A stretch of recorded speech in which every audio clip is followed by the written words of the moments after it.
hello, and welcome once again to Crazy Comics and Stories. It's me, your charming and delightful old Uncle Rat Bastard. And at the other end of the series of tubes and wires we call the internets is someone who needs to make an apology. Joe Crazy Writer. Joe? I apologize. Well, what are you apologizing for? Well, first of all, I've been accused of gimmick infringement. Why, yes, I saw that yesterday. You were wandering around St. Paul like a drunken hobo. You are wrong. And that's Blade Braxton's gimmick. Yes. No, it's a damn fine gimmick. I mean, it's bad enough we had to give him the crickets back, but and of course, as usual, Cory is wrong. It was Minneapolis. But, because just like the Crusher used to say, you get to that point in Northeast Minneapolis, Northeast University in Minneapolis, right along the river there, where the bars are literally within walking distance. So you get to do the snake dance. You go from bar to bar to bar. I'm telling you, Strode, I don't know where I was last night, but I must have had a good time. Were you with Wanda, the most beautiful woman in the world? Hey, we were drinking mashed potatoes. We were eating the beer. I said that wrong, didn't I? No. But I do have to apologize because I am feeling a bit under the weather. And it's because of a threesome. What? Yeah. Now you're infringing on Dan's gimmick. Damn straight. I'm just gonna infringe on everybody. No, I got a threesome. First of all, I'm not hungover, but I am, that morning after tired grogginess.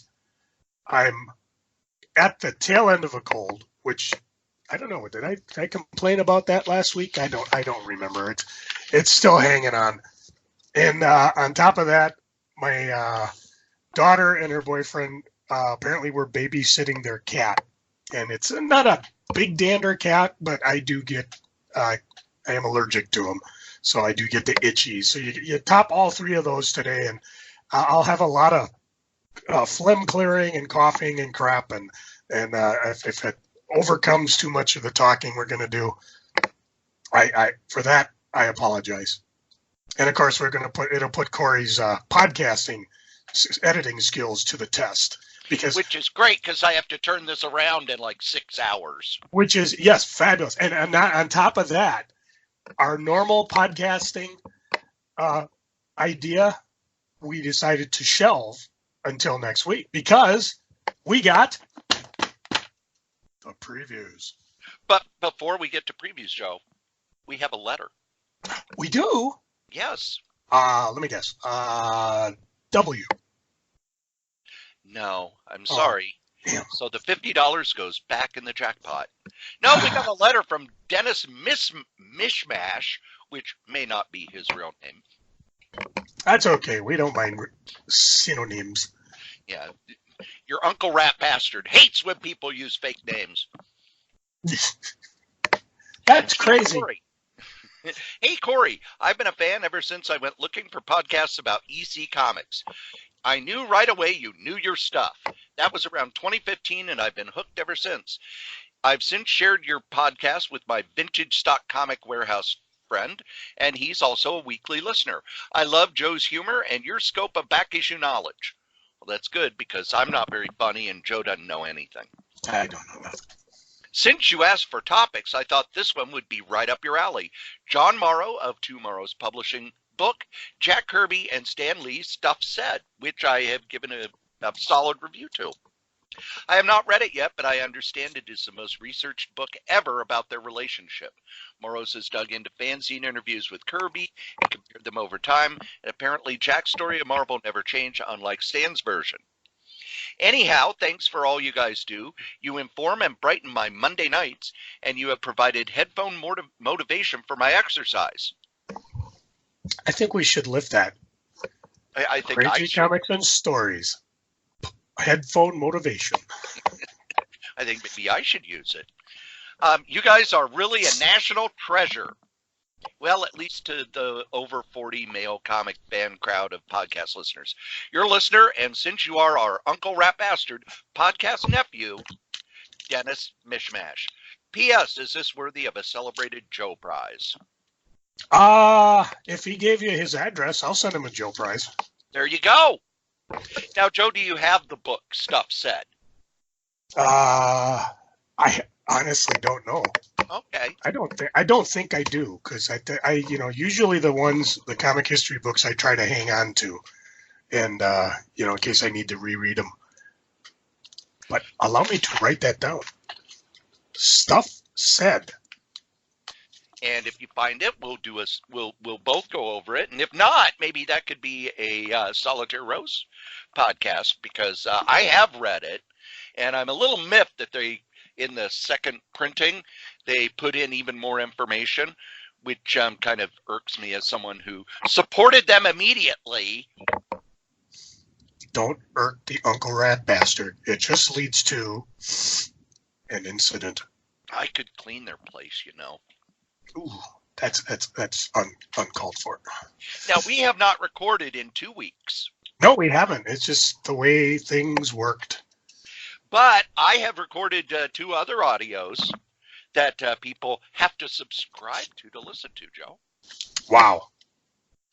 But they're free, right? No. No? You have to go over to pwinsiderelite.com, Oh. sign up for a membership, and every Wednesday night at around 10 o'clock, I give them an audio, which is my recap of All Elite Wrestling, which you haven't seen because you don't have cable. Nope. And I do have PW Insider, which I apparently had been deactivated, even though I paid for it. But I just gave a quick email to the guys, and they're like, "Oops, sorry." I said, "Well, now that SmackDown's on Friday nights, I have a reason to actually follow along." So I'm slowly getting back into the wrestling stuff. now, I've been out for a while. All Elite does have an hour-long show on YouTube every Tuesday. Well, that would work. I could probably watch that at work. Yep. And I really like it. I think they're ironing out their flaws. But the thing I like most about it is one of the things that other people don't so much like about it, and I think it's because they're trained by WWE.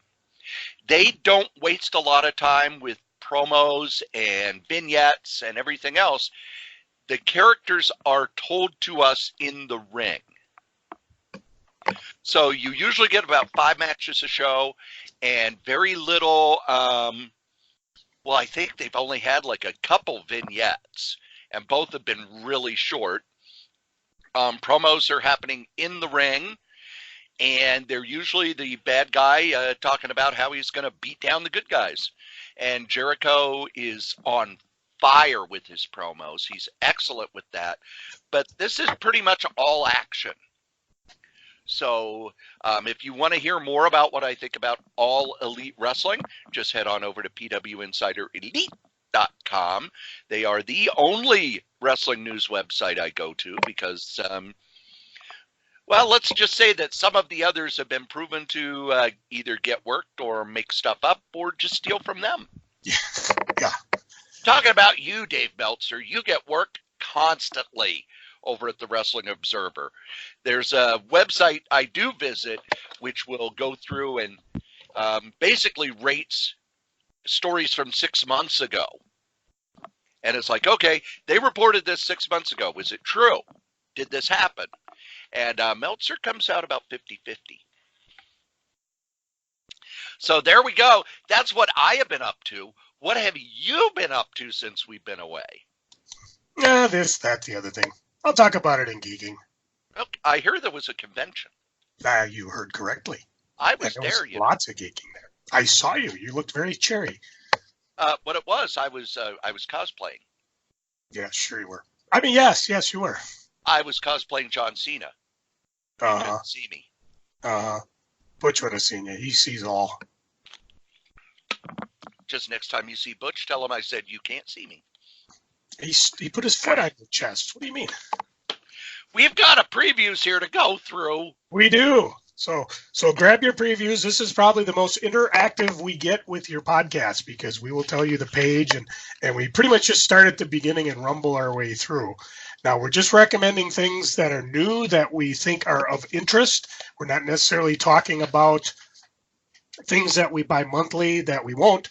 Although, whenever I get back on my chair after I do done get my hip done, I will probably do an episode like that where we just go and talk about what we're currently buying month to month. And of course, we love to hear from you as well, and especially if you're either a creator or if you're somebody who you're thinking, hey, how come they didn't mention that? Just drop us a quick note like Mr. Mishmash. Mishmash did. And, I like that, Mr. Mishmash. I do. I say that 7 times fast. I will, but oh wait, I'm probably sorry. You're still got the hair of the dog. No, I don't have that. I just got her. I just got the phlegm of the ages. Boy, you ever hawk up a Louis? And that stuff just sticks to everything. Oh my God. Hang on a second. Okay, that was a test of the emergency phlegm mute system. All right. Are you ready? I said, are you ready? Yeah, I suppose. Okay. Image. Image. First one that jumped out at me is the return of a series. It's now going to be a series of mini-series. On page 46, Old Guard by Greg Rucka and Leandro Fernandez. There's a fun name. Rucka. For those of you who like Pac-Man. Old Guard is action-adventure military series where some of these soldiers are quite old, hundreds of years old. It ran as a series for a while. It's now going to be a series of mini-series, and this is the first of the new mini-series. There's a 3-page preview of it. Yeah, Image is good with that. Showing the art, showing the style. It doesn't give you a good idea of what the story is, and in a lot of ways, I'm going to recommend that you pick up the trade paperbacks before you pick this up. But I am a huge Greg Rucka fan, and this is one of his better books because it really digs into the military stuff that he's so good with. Soon to be a major motion picture. Pretty much everything of his got picked up. I'm watching the ABC show Stumptown, which is based on his Oni series, and it is fantastic. I've been hearing awesome things about that. Go back one page to 42, Life, Universe, and Everything. I don't know, how do you pronounce this? 20XX? Or is it 2020? X being the Roman numeral. Either way, it's a sci-fi thriller for mature readers. And I'll just, again, I'm not good at paraphrasing. I'll just read right off of page 42. This is in the not-so-distant future, a world of norms and Sims divided by fear. Sims are a small percentage of the population that have telekinetic abilities, and they form gangs to survive. But division only breeds more division, and Mir and Nuon experience this firsthand as they become entangled in the often dramatic, violent, but always complex social landscape of a sim gang. Takes place in Anchorage, Alaska. I mentioned this. I will probably not buy this as a series, but I'm definitely going to be watching it for a graphic novel. Down below, they offer what this team's done before, the team of Lori Keelan and Jonathan Luna. I recommended way back, Alex and Ada, 3-volume set that I picked up. And it basically is a guy who, I guess, falls in love with his a robot that you buy, and it's pretty much against the rules. The art was amazing. The story was fun, and I have a lot of faith in this particular one. 20XX, I guess. I don't know. But like I said, it's got 3 pages of preview art. It looks good, and the concept is kind of intriguing. And I know I will definitely pick it up as a graphic novel. But if you want to be on the ground floor, here's your chance. I usually pick up Jonathan Luna's stuff as trade paperbacks. He and his brother did the books Girls and The Sword, which I absolutely loved. Yep, I got the big one, the big book of that downstairs, waiting to be cracked open and read. And then when I look at the art, it looks like he switched up his style to be a little more manga. So that's pretty interesting to me. What else jumped out at you from Image? Well, we're actually 3 for 3 on the first 3 series in the Image section, because there's one called Lucy Clare Redemption #1. John Upchurch is doing it. Writer, artist. Lucy Clare was once a celebrated hero, but through a series of sinister events, she was slandered and defamed, and her children were taken from her. But when an old danger reemerges, Lucy will have to take on the mantle of hero once again in order to right the wrongs of her past, and above all, find her children. 3 pages of preview art, and it's definitely got my attention. So I will, I highly, highly recommend this. This looks like it'll be a good series. Do you have anything else? Not really. I got a couple things I can say while you're looking. Page 56 has a Hack/15th anniversary celebration, and Hack/ has been around for a long time through various publishers. Matter of fact, over in if you go to IDW, there's a Crow Hack/ crossover on page 157 that I'll mention. But I've read a few of these in and out, and I'm just picking this one up. There's a lot of interesting names on there. Savage Dragon's on the cover. I see, what's her name? Was it Princess from I Hate Fairyland? Witchblade. So I'll it's a good chance to give it a shot.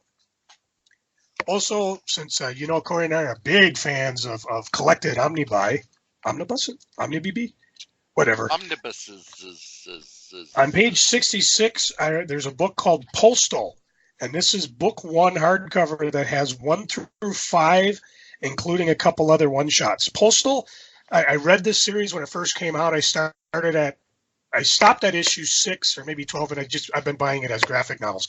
This is your chance to jump on the whole thing. Welcome to Eden, Wyoming, founded by criminals, for criminals, where crime is not tolerated. But a terrible murder shatters the fragile peace of this remote town, driving local postman Mark Chevron down a twisted path to the truth about his hometown and himself. After all, as the son of its co-founders, Eden is his birthright. And I've enjoyed this book a bit, and if you're so inclined to just buy the whole thing like I love to do, this would be a good one to jump on as well. And that's pretty much it for me, image-wise. That was it for me, too. Next is Dark Horse. And I'm going to sit back. Remember how I felt about Grendel, Joe? Oh, yeah.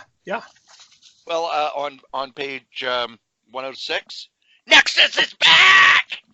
Oh, I saw that. Now, what it is, these are...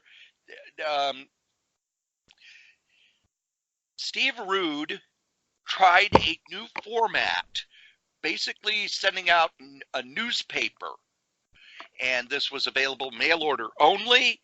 And it was through, I can't remember if it was Kickstarter or Indiegogo or one of those. And then it lasted for a while and ended. But Dark Horse is collecting them all. And you can either buy them as a regular trade paperback for $20, or you can spend $100 and get the artist edition. I'm going to buy the $20 one. But next, it says, let's see, where does it put? The greatest superhero comic of all time, Newsarama. I'm not going to say it's the greatest superhero comic of all time, because there were flaws in it. There are some issues where you just read it and roll your eyes. But when Steve Rude and Mike Baron are working together, it is some of the greatest comics ever made. And this was Rude driving the bus and Mike Baron kind of along for the ride. And their run of Nexus, if you have not read it, next time Dark Horse reprints the omnibuses, just pick those up. They were some of the most amazing comics. And I'm happy that these stories are going to be printed in a format that is a little more easily storable, easier to get, and probably still on the same nice paper, but it'll look beautiful. Joe? A couple things I'm going to point out. Two I'm not buying, I'm just pointing out, and one I definitely am. If you're an Aliens Predator fan, they're back with another miniseries on page 96, Aliens versus Predator, Thicker Than Blood. If you are a Stranger Things fan, or you have kids that love it, they have a new Stranger Things Zombie Boys Volume 1. This is kind of an all-age story that follows the events of Season 1. Unfortunately, I think this thing is on sale. Excuse me. Unfortunately, this thing isn't on sale until February, so you're not talking Christmas item, although you could get Stranger Things 1 or 2, which are already out and published and should be in better comic shops. So if you have Stranger Things fans that you like, I would say pick that up. Cory, you like Mike Mignola? Why, yes, I do. You like Adam Hughes? Why, yes, I do. Well, I got Hellboy and the BDRP, the Seven Wives Club. They're doing a one-shot together. And that's really all I got to say about that, because I'm buying it. I have something to say about it, Joe. Okay. If Adam Hughes is drawing it, it'll be out in 2024. Well, that's fine. But there's also some variant covers to go for. So, although you never know, he might have it done what did they say? Already done? Pre-made? Pre-done? Pre-whatever. Anyways, that's it for me for Dark Horse. I wouldn't hold my breath. On the next page, they are finally putting out the BPRD stories in the omnibus format, but they're not calling it an omnibus. They're just saying it's 1946 to 1948.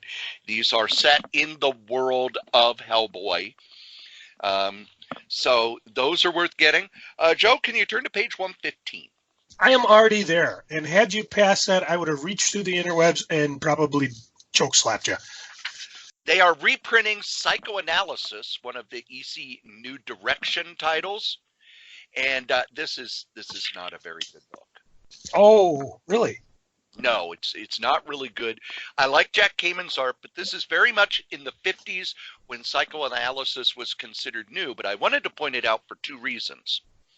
One, it was written by Daniel Keyes, who wrote Flowers for Algernon. And if you've ever read that book, this is not nearly as good. It's very early. If you read it now, you're going to go, oh, this is so cliched. And it's dull because it's just people sitting and talking. However, this has a weird sort of first to it. Mm-hmm. This was the first comic adapted for TV. Really? What series? The Tonight Show. Yes, they took stories from this. Keyes sort of adapted these stories, and they were part of the original Tonight Show in little 10 to 15 minute segments. And it's all of them are lost because they didn't save the Tonight Show back then. It has been written about, but I have never been able to find anyone who has any of the footage. And I just wanted to point it out first that it was an EC thing. Basically, if you really like Jack Kamen's art, get this. Otherwise, if you're a completist, but otherwise it's not very good. But it's also got that weird little historical footnote. I think that was all I had for Dark Horse. However, I'm buying other things from Dark Horse. It just there was nothing really new that I was super excited about. I want to point out something a little interesting about Dark Horse that I've read. I read an interview with the people who handle the marketing at Dark Horse, and you know how we go, gosh, how are they able to continue when their sales are not that great? And you look over the number of books they have, it's not a whole lot of books. But they were recently mostly purchased by a Chinese corporation. I found out why. You know how they're doing that Art of series where they have their big coffee table books about the art of video games, where they have all the preliminary sketches and things like that? Yeah. Those sell amazingly well. They make almost all of their money off those now. So even though they've lost Star Wars and Conan and Buffy, and I think they still have Aliens, but that may not last long because Disney owns Aliens. They are making all their money off those art of video game books. So yet another explanation as to why publishers and stores are diversifying and not just sticking with here's your comics every Wednesday. I thought that was thought that might be interesting to people. What's next on our agenda, Joe? DC! Them comics. Let me tell you something about them comics.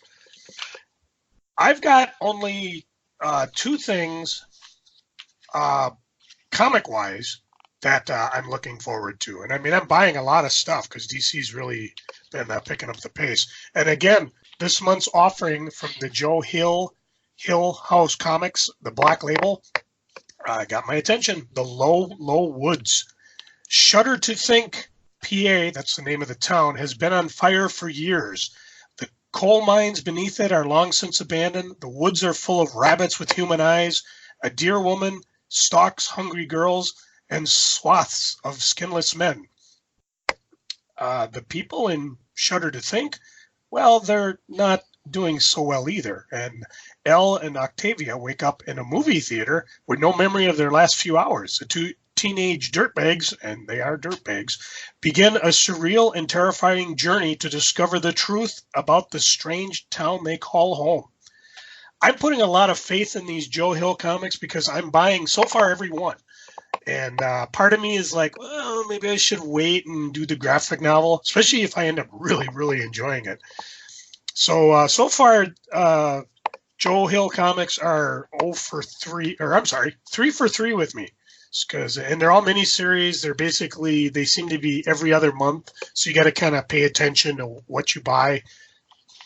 And yeah, I'm going to buy the one shot on the free next page, page 6. The Dark Knight Returns, The Golden Child, #1, because it's just a one-shot prestige. So I don't know if years from now they'll do a bunch of one-shots like this and put it in a graphic novel, but it's 3 years. It's in the Dark Knight universe. Frank Miller writes it, and Raphael, I guess, Grandpa? I don't know. He does the art, and about 300 different variant covers, so... it's a one shot. If it was a series, I probably would have waited till the book. And my guessing is they're going to come out with a bunch of these, eventually make a book. But so those are the two new ones, DC comic wise. Cory, what comic wise has your attention? Well, first they've got another of the prestige format, 80-page, all new short stories. New Year's Evil #1.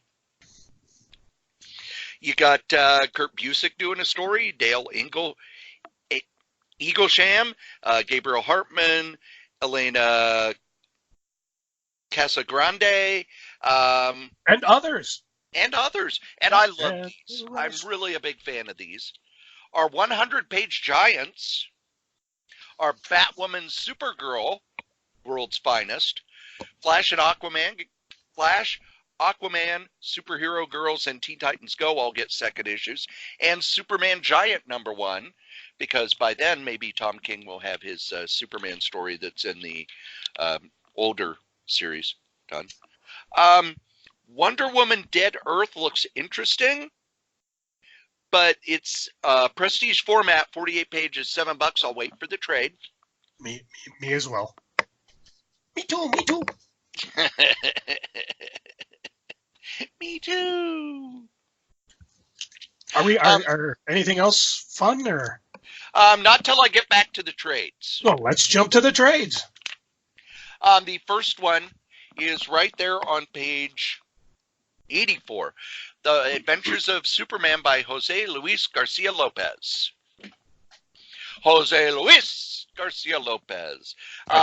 It rolls off the tongue, almost like mishmash. Just rolls off the tongue. His art is some of the best in comics, and anytime they're going to collect it, I'm going to buy it. On the next page is a book that I am interested in just because I love these big collections. The Bat and the Cat, 80 Years of Romance. This reprints a whole bunch of Batman Catwoman stories going all the way back to Batman #1, #3, #15, on and on and on. I love these. It's like when DC first put out the greatest Batman stories and greatest Superman stories, and then they did, the greatest Joker stories. I like these books when they do a good job of going through and picking out great stories that are worth reading over and over. Joe? I've got 3 I'm looking at.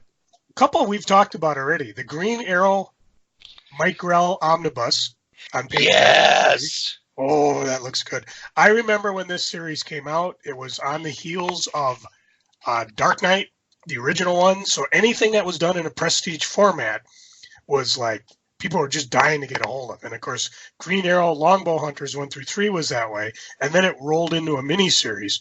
And you got Mike Grell art, the stories, and I think you talked about it, was it last podcast?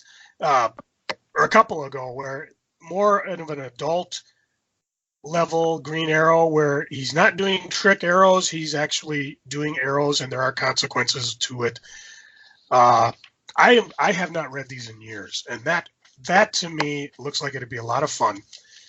The other one I'm going to point out, but I guess I have it. I had it down as I'm going to buy, but I'm not big on buying remakes. On page 97 is the new edition of the Infinite Crisis Omnibus. And what it is, the old one sold out and sold out so fast, they went, holy crap, and they're going back to press. The only other, there's always tons of books I'd love to buy, but the other one that I'm really looking at is on page 99, Legends of the Dark Knight, Steve Englehart hardcover.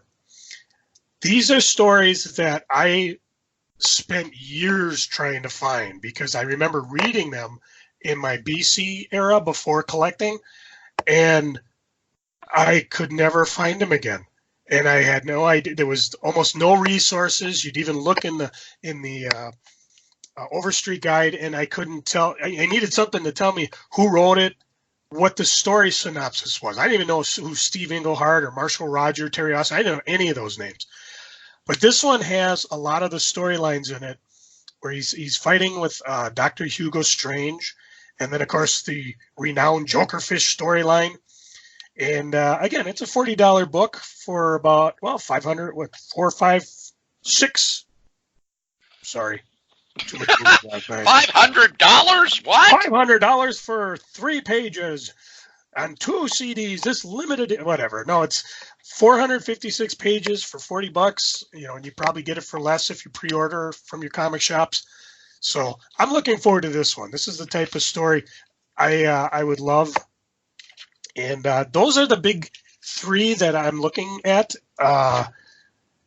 Anything else catch your attention, Cory? Back on page 89, you've got Batwoman by J.H. Williams III omnibus. J.H. Williams III is one of the best artists working in comics. First became aware of his work when he was working on Promethea with Alan Moore. The Batwoman series that he and Greg Rucka did was phenomenal. And I'm happy that this is getting collected. I think, we both mentioned the Mike Grell omnibus, and really for me that was about it out of the new books. I noticed that they are reprinting stuff. We talked about how they're reprinting the Infinite Crisis. They're also reprinting Omega Men by Tom King in a hardcover this time. And they're reprinting the Justice League Origin by Jeff Johns and Jim Lee again. And one other I want to point out, I bought the omnibus, so I don't need this, but they are reprinting Justice League International Book 1. Yeah. This was Keith Giffen, J.M. DeMatteis, Kevin Maguire stuff. This was my favorite version of the Justice League. It was right after Crisis. The Justice League had been selling poorly since George Perez left. And the final iteration of it was the Justice League Detroit that went over about like a lead balloon. Yeah.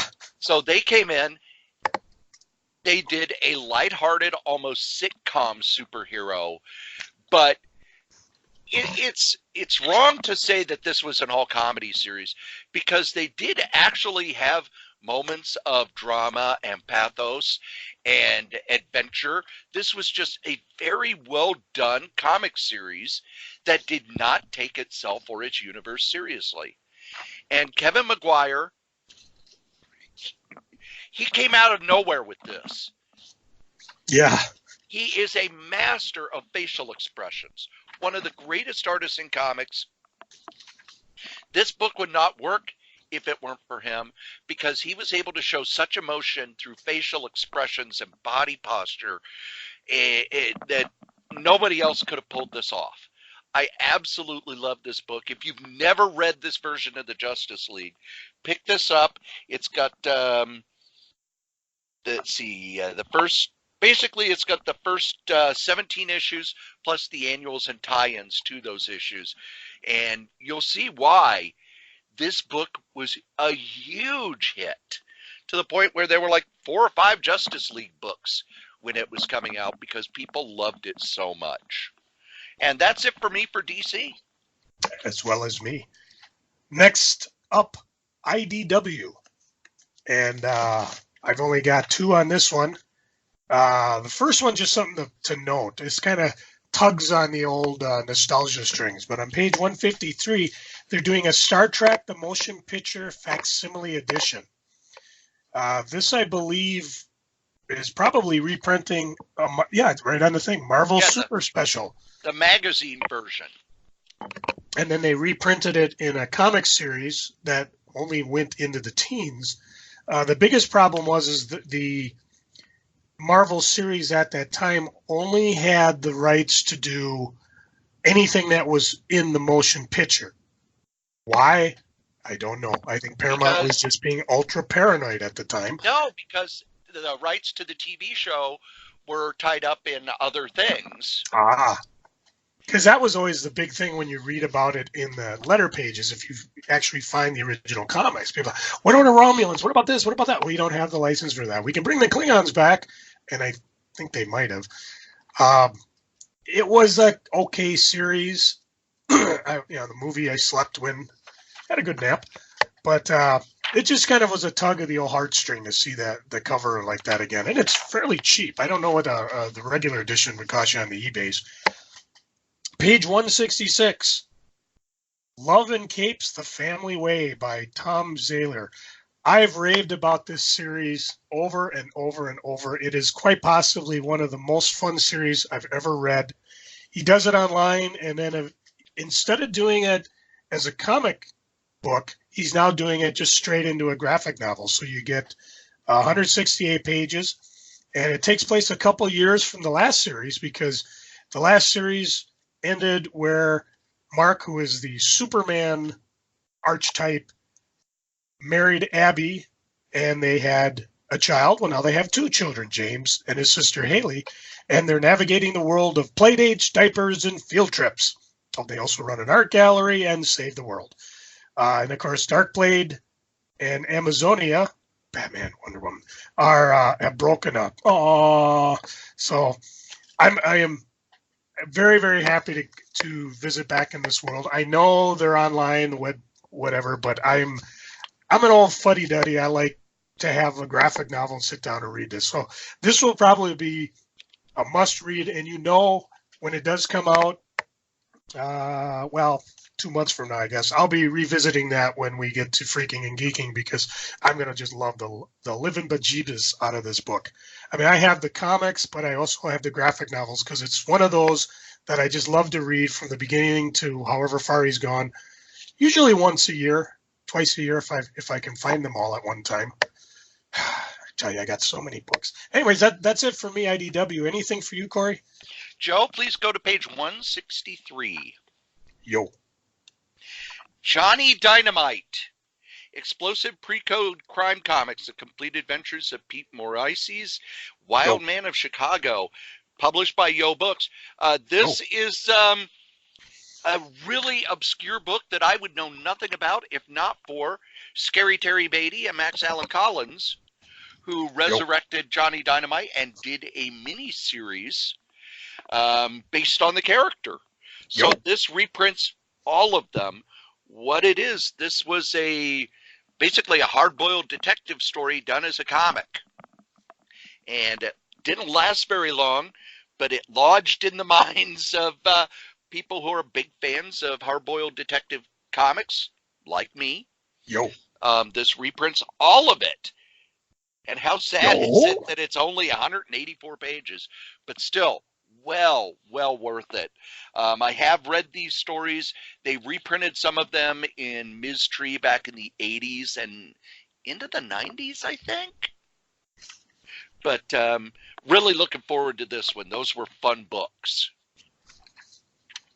What is next on our agenda? Oh, I tell you, Marvel, I love you, but I'm going to have to rake you over the coals a little bit later. But Marvelous. And I'm looking, my Marvel order basically explodes this month because I am into this miniseries event type thingy that's going to be rocking the Marvel Universe. It's called Incoming. And they actually give us 4 solid pages of, if not an introduction of what's going on. I've been hearing things online about this. Essentially, somebody's going to die. And it's kind of am I right on this, Cory? It's going to be like a murder mystery type thing going through Marvel? And it also spins out of Marvel Comics 1000.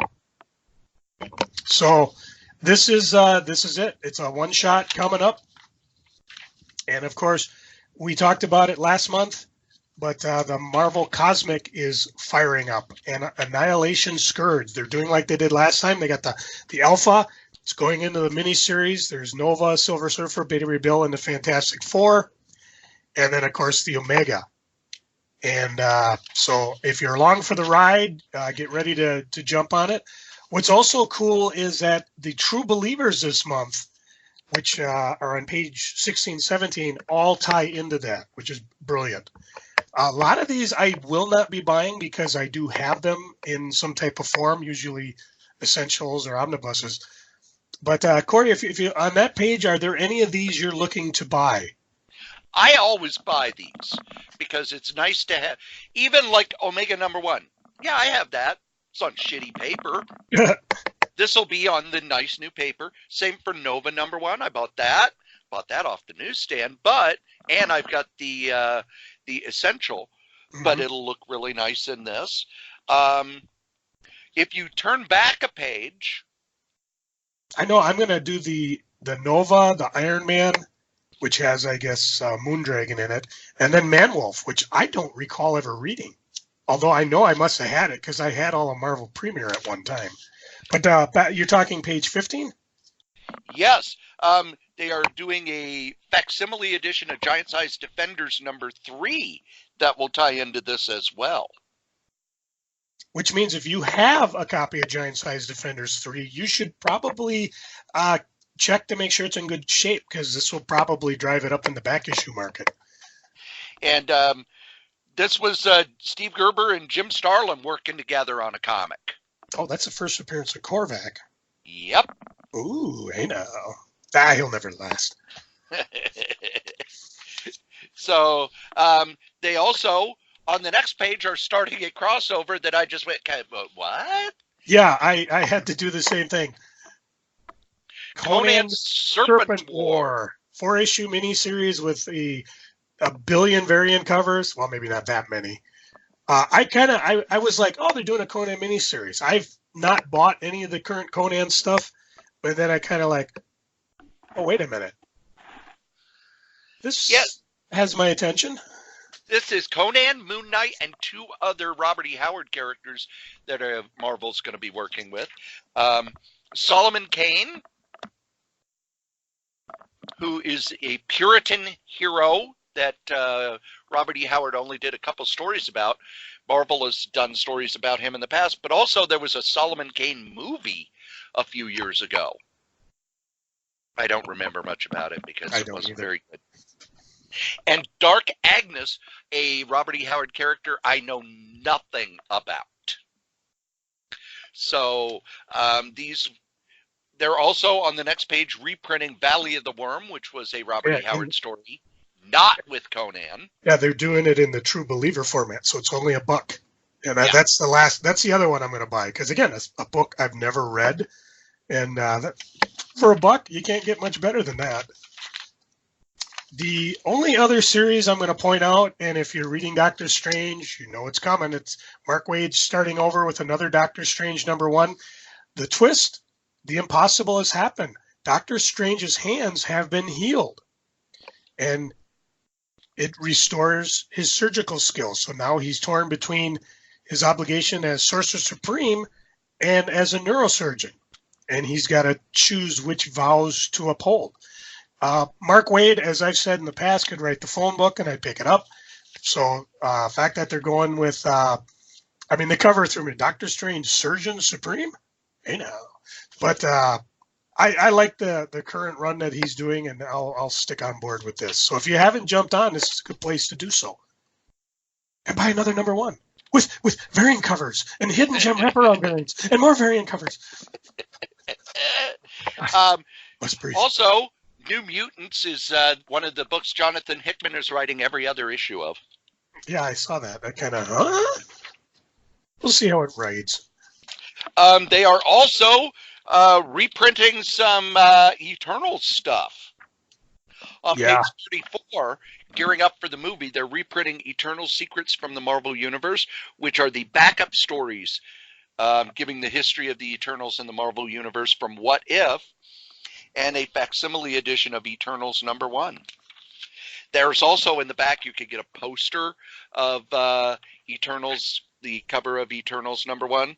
I don't buy a lot of posters because I'm not in college anymore.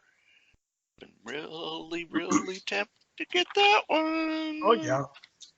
I will point out, because we've been talking a lot of the True Believer and facsimile editions, which we love, but way forward on a couple pages that they don't have numbers on, there are some Star Wars True Believers. Yeah.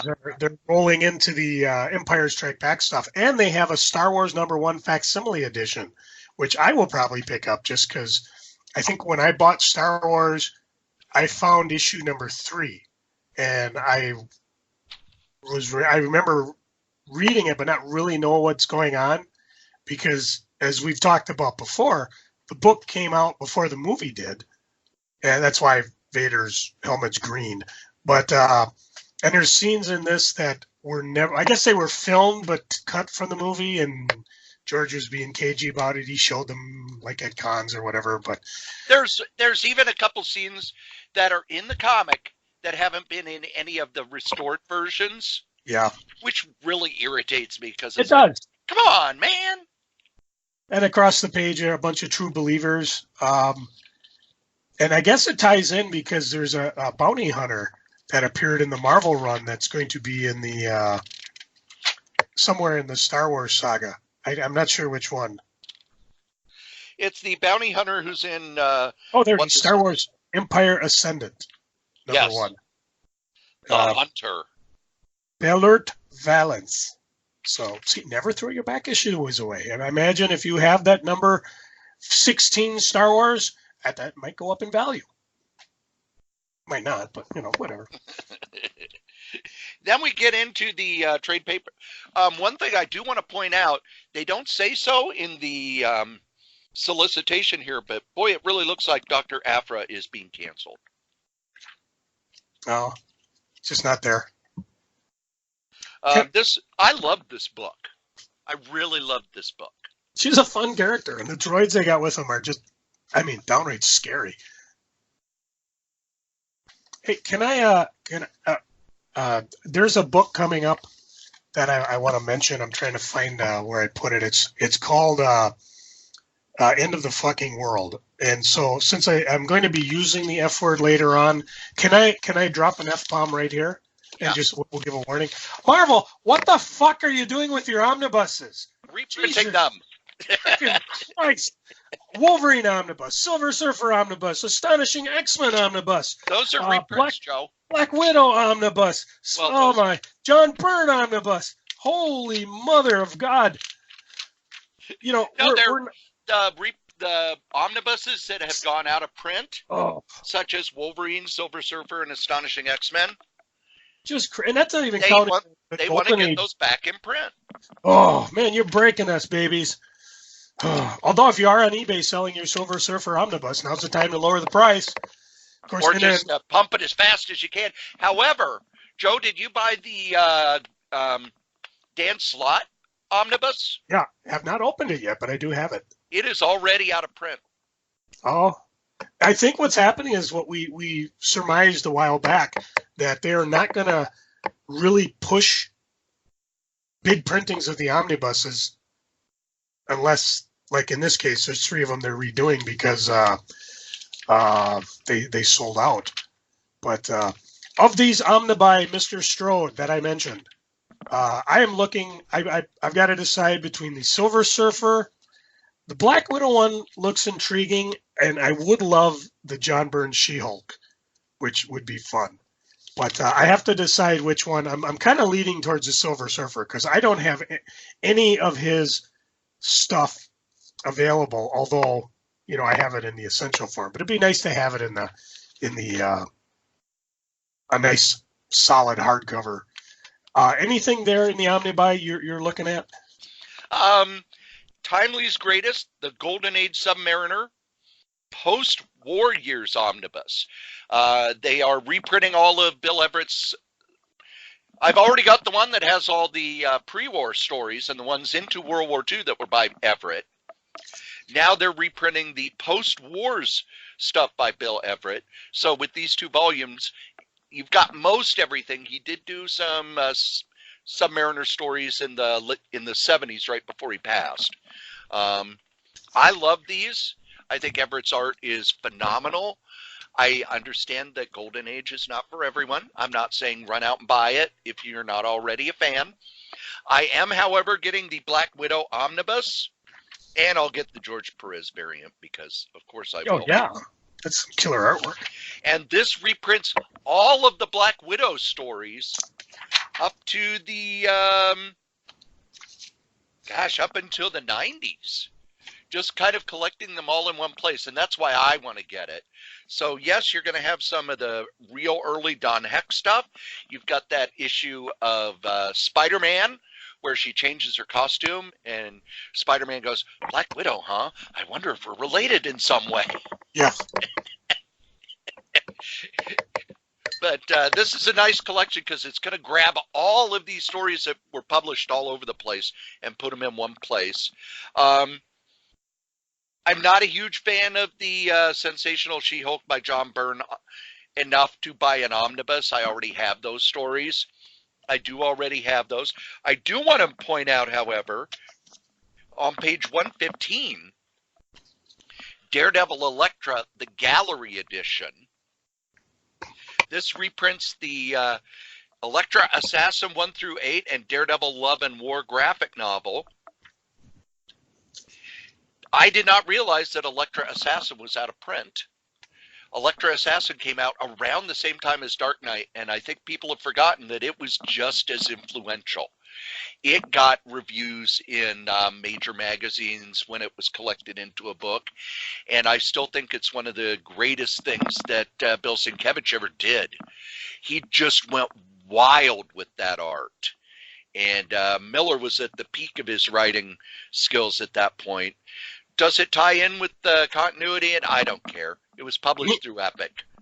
Hey, Alan Moore said as Marvel refers to him, the original writer said all stories happened. So for you who poo-poo continuity, I poo-poo do. You've also got an Avengers masterwork that reprints stories that I hated. Yeah. I got to talk to Gruber because I don't know if he's buying those, because I know he loves the original Masterworks format, where it had the gold frame on it, because that's how his are put up. But he got kind of screwed over by his friendly local comic shop because they kept ordering him the modern version. He don't want that. He wants the what they call it, the variant edition, but the direct market, the way they were published, years ago. Speaking of continuity, I can't give you the page number. That's just crazy. And so's the book, Crazy Trade Paperback. And this has takes Marvel's most demented humor mascot, Obnoxo the Clown, and takes stuff directly out of their Crazy magazine, including the Obnoxo the Clown #1, which I don't remember when the hell that was published. That was in the early 80s, and that's Yeah. not what it was called. It was called Obnoxo the Clown versus the X-Men. X-Men. Yeah. And Who won that fight, Joe? I don't even remember reading it. Obnoxo I remember won. Well, yeah, of course. I remember having it. But no, this is you continuity guys. I'm going to let you figure out where all these fights happen because they did happen. So, but I'm recommending that one. What it is, it reprints stories from Crazy stuff. magazine, mostly the Marvel-related stuff. Crazy was Marvel's version of Mad. I don't know how many. Good Lord, it got stuff up in the '94. How many issues did this thing publish? I think issue 94 was the last one. And Obnoxo the Clown was not the original mascot. Does Joe know who was the original mascot for Crazy magazine? Irving Forbush. Nope. I can't even pronounce that right. No, he was for Not Brand Eck. In Forbush Man. Who was it for Crazy? I don't even know. The Nebbish. The Nebbish. It was a little man wearing kind of a robe who you only saw his big nose and eyes. I remember that. I'm actually looking up Crazy on, and I don't see, there was like a comic series in the 70s that did 4 issues that republished. It looks like Not Brand Eck. And then there was the one shot in 2019 that we talked about. And I don't see anything for the magazine itself though. So they may not have it because it wasn't a comic. They got Mad Magazine. And That's it was kind of weird then. Yeah. Oh well. When Crazy started, it was very much done by the bullpen. Matter of fact, Steve Gerber was the editor for a few issues. Marv Wolfman was the editor for a few issues. But then for a while, they kind of pulled it away from Marvel. And then toward the end, they started putting more Marvel superhero type stuff in it. But it was another Mad knockoff like Cracked or Sick or stuff like that. You know, I think if you were to get that Eternals facsimile edition poster, it would be much more fun if they like took out all the lettering and the word balloons. Just have that Kirby art, and you hang it up in your office and see how long it is before Human Resources sends you off to be analyzed. That's the Conan trade paperbacks are kind of interesting this month, in that they have a Conan Chronicles Epic Addiction, which reprints more of the stuff from Dark Horse. But then underneath it, they reprint the entire Hour of the Dragon story, which spread out over Giant Size Conan 1 through 4, and was continued in Conan Annuals 4 and 5, as well as some stuff in Savage Sword of Conan. But this was Roy Thomas adapting the novel that Robert E. Howard wrote. And it was all by Roy Thomas, Gil Kane, and John Buscema. So that's one of the better Conan stories. And if you're not like me, you're not buying the omnibuses, I would pick this up. It's one of the best Conan stories from the 70s. And of course, you got Gil Kane and John Buscema doing art that they love doing. And that's about it for me for Marvel. Yeah. Lots of stuff. Okay, who's next? We got Dynamite and Boom, I do believe. Dynamite. I've got a couple things on Dynamite that let's see, where'd my show notes go? Okay, they're doing a Vampirella #2 replica edition on page 181, which I thought was really cool. If I say her name wrong, Deja Thoris, the hot chick from her new series 182. James Bond fans, page 186, and #1 starting. So if you like any of those properties, for me, a couple things as well. They're doing a boys #1 $1 edition that they call it. If you've got friends that are into the show and you don't want to really spend a lot of money on them, who can blame you? This would be something fun to buy and say, hey, it's based on a comic. Here, give them the first issue and see what they think. I got to figure out how many guys I'm going to buy this for at work. And then if they're interested, well, you got to go buy the rest. I'm just addicting you, not going to supply you. There's a Vampirilla tarot cards that went out of print for a while. So if you've got like Vampirilla art, or you are so inclined to have somebody read you a tarot, from what I understand, it doesn't work that way. You can't buy a tarot deck for somebody. They have to buy it themselves in order for it to be valid. I remember that back. Remember the Vertigo tarot deck? Yes. Nick bought my last set from my shop, and he brought it to his shop. He was going to buy it for somebody who does tarot readings, and she told him, you can't do that. She has to buy it herself. So I don't know what the reason was why she couldn't get to my shop, but Nick made it so that it probably was mail order, but Nick bought it from me. She bought it from the source. So if you're thinking of buying that for a friend who's into that, you got to be cautious. On page 188, I'm going to point out they're doing more of those coins, the collectible coins. The reason I mention is because I got my first two in my discount comic book box. And I got the Red Sonja. I believe it's, I can't read the artwork on it, but one of them, J. Scott Campbell, and the other one. These are actually really pretty. They come with a little plastic stand, and they're already encased in plastic, so you can actually display them. I have no idea if they have any resale value, but if you're looking for a unique collectible for somebody, this is probably it. I'm really impressed with these. This month they have two for Vampirilla, based off Vampirilla 2 and Vampirilla 4. I don't know if I'm going to get them because there's a lot of freaking omnibuses out there. And omnibus coin, well, who knows? So other than that, I don't have anything that, I love looking through Dynamite stuff, just the variant covers. And of course, if you're really, really into CGC graded books, or you want a chance at getting some of those high-end limited edition Virgin covers, they sell them separate now. But and of course, Boys Omnibus, tons of Boys Omnibus. They got a Boys hat too. There is also the third omnibus in the Project Superpowers series, which reprints it reprints a whole bunch of it doesn't even say here. No. Oh, this is when they broke into four graphic novels featuring your favorite superpower characters: the Death-Defying Devil, the Owl, Masquerade, and more. Has the free comic book day comic and the Christmas special. It's this is a project kind of put together by Alex Ross, where they're using public domain heroes. And I've bought the first two. I think they're well done. I'm not going to say this is the greatest stuff ever, but it's good superhero stuff.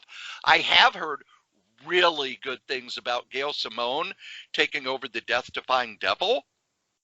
So that one I'm looking forward to when they put out the first trade paperback. So it's just another of the projects that Dynamite does that kind of flies under the radar, which is weird because it's Alex Ross, but still, for some reason, it flies under the radar. That was all I had. Right across from it, again, I point these out because this will come out at Christmas. I do like that Dynamite says when these will ship, but if you got a Xena Warrior Princess fan, there's the trade paperback of some of the stuff they just did in that gorgeous David Mack cover. So that's pretty much it for Dynamite. Now let's go. Boom! I just like saying that.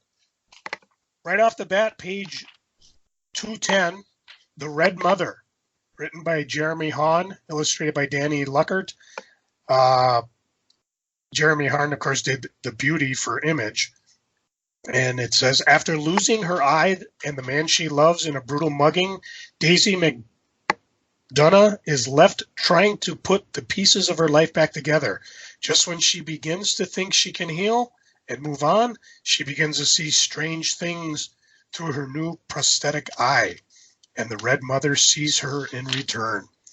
I think this is a series. They usually are really good about saying if it's a mini series, and the art looks intriguing, and I'll give it a shot. If you head on over to page 218, we get the latest story in the Klaus series, which is a series by Grant Morrison that kind of redoes Santa Claus more in favor of the original myths. So this is a new one. This is the life and times of Joe Christmas. Abandoned as a baby, Joe Christmas is taken in by Klaus in this holiday calendar inspired comic. See vignettes of Joe and his family as they team up with Klaus over 25 Christmas adventures. It's a 56-page book. You've also got the 3 trade paperbacks on the next. Well, I'm sorry, there were only 2 trade paperbacks on the next page. And 1 hardcover. Yep. And a hardcover. I actually read these on the graphic app. And because when I first saw it, it's like, I like Grant Morrison, but a dark, gritty origin of Santa Claus. But no, it's really good. It's really, really good. Cory, how do you like your history? Deep fried. I like everything deep fried. Well, if you go back, batter dipped and deep fried. You can get an original graphic novel called Big Black Stand at Attica. And this is in on page 216. It's a graphic novel, memoir in the tradition of March, and they called us Enemy, which is a George Takei one. The uprising at Attica Prison remains one of the bloodiest civil rights confrontation in American history, but without Frank Big Black Smith, it could have been worse. Now for the first time, the late Frank Big Black Smith shares his experience at the center of this uprising, struggling to protect hostages, prisoners, and negotiators alike. And before Frank died, he worked with writer and longtime friend Jared Rainmuth to share the true story of his time in Attica State Prison. And this just looks, I mean, most of Boom's historical stuff like this, and it's under their Archaea, I think I'm saying that right, imprint, I've enjoyed, and this is something I know very little about, although, you know, the Attica is almost, it's almost woven into people's minds just because of the, you know, Rattle the Cup, Attica, whatever. So I'd be interesting to read this because it's something I know very, very little about. Sad thing is it will not be out for Christmas. It will be out February. So again, Boom, thank you for saying that. So I'm just going to buy me a copy. It's not necessarily a good Christmas gift. And Cory, I am shocked that you passed by page 212. You are not getting the quintessential crossover Mighty Morphin Power Rangers Teenage Mutant Ninja Turtles #1 of 5? Yeah, I'm skipping that. Oh, okay, whatever. I just mentioned it because if you are a Power Ranger or Ninja Turtle fan, you probably want to get on board this because this looks like it's going to be a lot of fun.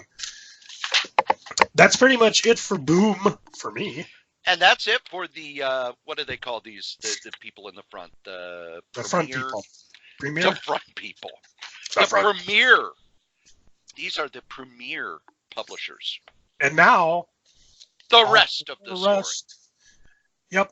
I don't even know where to start. Let's see. Oh, I know. I'll go to page 246. Give you a moment to get yourself paper cut. This is a graphic novel from Abstract Studio, which is Terry Moore's baby. And 5 years, this is basically he's tying together a storyline with all the characters he's done over, including people from, oh man, my brain just shut off. Strangers in Paradise is his first one. Rachel Rising, Motor Girl, all these characters. And it's been coming out. I wait and I buy them as a book. And this is the first volume one, where they're getting together. Apparently, the 5 nations have secretly acquired the formula to build a bomb that will destroy the most common element in the universe, hydrogen. Why they would do that? Well, pick up 5 years, volume 1, Fire in the Sky. Or you could really go nuts and buy the Strangers in Paradise Gallery edition for $125. No? Yes? No. Oh, well. What else you got? What's your next one? Let's see. Others? Let's pop on over to Ahoy Comics, shall we?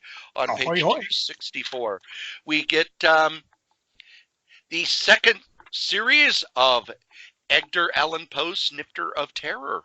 Why am I bringing this one up when it's a third issue? Because this one is written by Linda Medley, who does Castle Waiting. She has been getting back into comics. She's slower with her art because she's older, but she has taken on an inker, and I've seen some of the pieces that they're doing for the new Castle Waiting story, and it's phenomenally beautiful. But she's doing some stuff for Ahoy Comics, and I wanted to point out that she's doing the main story here for Ever Wonder How the Raven Got into Poe's Study on That Midnight Dreary? Writer-artist Linda Medley tells all. Another reason I want to point this out is Linda Medley is someone who, she has friends who are crows. And before you look at me as if I'm crazy, We always look at you that way. crows recognize people. And she has written a lot online about how she has been feeding the crows that live around her house to the point where she's kind of started to understand their signals to each other. So like, 3 caws mean this, 4 caws mean this, 2 caws and a pause, and then 2 caws means this. And she has noticed that when she goes somewhere, they follow her to make sure she gets there safely. So she knows a little something about birds. By the way, speaking of that, you know how I was kind of friends with the crows at the group home? Mm-hmm. I imagine they're all very mad at me now. Because? Well, I went to where the group homes, where they had the 4 cottages. Everything is torn down. Oh. Not just the cottages. The trees, everything. Because they're building condos there. But I went and it's all just piles of dirt now. So all the trees are gone, all their homes are gone. And I did not stop because I know that the crows would have been very upset with me that I did not protect them from their trees being torn down. Joe, what do you have next? Back on page 250, from Action Lab Entertainment, Supermom, Expecting Trouble. This is just one of those that kind of caught my attention. I do read everything in previews, which takes a while, but superhero Voltra is out to stop her arch nemesis from taking over the planet. There's just one problem. She's pregnant, and he's the father. I'm like, okay, I don't know if this is an ongoing series or just a one-shot, but I'll give it a try, and I will report back to you as soon as I have it. And or you could use it as well. So, yeah. I want you to turn to page 284, Joe. Oh, this was actually Press. on my list. Avatar Press is still cleaning out the warehouse. This time they've got all 17 collections of the series Crossed. And they did not have this available in the past. It's now available. I've noticed that they don't. It's like, okay, first volume is $12.99. Second volume is $9.99. There's a couple others that are $9.99 or $12.99. But then once you get to volume 5, they're all $5.99. There are a few new series that are put in for sale along with Crossed. So if you were like me and went through and it's like, yeah, I'll get them. They're $5.99 for $30 trade paperbacks. You'll want to go through because there are some more that they've added, including all 4 of Garth Ennis war stories. Yeah, that's one I know I don't have. I'm going to have to go dig up my I still got the packs from the last couple of times they did this, and a lot of them I've never even opened. So I just got to kind of double check, make sure I'm not getting duplicates or triplicates in this. But I want to point out war stories for one reason. This is not a horror book. This actually started at Vertigo. And when Vertigo said they didn't want to do anymore, Garth Ennis brought it over to Avatar. These are war stories written by Garth Ennis. They're highly realistic, and I'm not a big war comic guy, but I am a Garth Ennis guy. And if you've read his Punisher stuff set in the Vietnam War, you know just how good he is at this sort of thing. If you don't buy anything else from these Avatar sales, pick up those 4 volumes. You'll thank me. They're amazing. They're just amazing. And over in Boundless, they're doing a similar thing. They're blowing up the Lady Death. They call them Art Deco covers, which actually sell for a bit of ching on the interwebs. On the next page, they have a bunch of warehouse finds of old platinum foil covers that were like incentive covers. So if you like your Lady Death, or you like your Helena or Threshold or Web Witch, they're doing the same thing. So you can check both those areas out. Let's see what we got here. I'm going to jump us to Fangraphics. It's ahead on page 3. I have a few in Fantagraphics as well. Yeah, they're the one that I wanted to point out, and I talked about it earlier. If you're into the show, The End of the Fucking World, there is the book is in there by Charles Forsman. So it's a Netflix series, and again, it's kind of neat because people are watching the show and not necessarily cognizant of the fact that it's a graphic novel, hence the love I'm giving to the boys $1 comic. So I wanted to point that out. But then what I love about this section is sitting back and listening to Cory point out some of the gems that these guys have. Because a lot of them, while he's talking, I'll be writing down like, okay, maybe I won't get that third Wolverine Omnibus hardcover and get this instead. On the previous page, the George Harriman Library, Crazy and Ignatz, from 1916 to 1918. Crazy Cat is not a series that was popular at the time it was being printed. And now you may ask, well, Cory, why did they print it in the newspaper for 30 years? Joe? I'm sorry, I'm just upset they spelled crazy wrong. But okay, go ahead. Because William Randolph Hearst, who owned the newspaper it was in, absolutely loved this comic. This is a surrealist comic that is pointed to by most art aficionados, not even comic aficionados, as one of the greatest art achievements ever. It's a very simple story. There's the cat, Ignatz the mouse, and Officer Pup. And they are in the desert. Crazy loves Ignatz. Ignatz doesn't much care for Crazy and will throw bricks at Crazy. And Officer Pup kind of likes Crazy. So you've got this weird triangle, but this is all about the art. This is all about the beautiful, surrealist, minimalist art. This reprints some of the earliest stuff. This is one of those comic strip reprint series I am buying every one of. Then right under it is another of the EC collections that Fantagraphics does that is based on artists and not, Tales from the Crypt or Frontline Combat. This is Man and Superman and Other Stories. This reprints all of Harvey Kurtzman's early EC stories. It's got his stuff from Weird Science, Weird Fantasy, Shock Suspense, Two-Fisted Tales, Tales from the Crypt.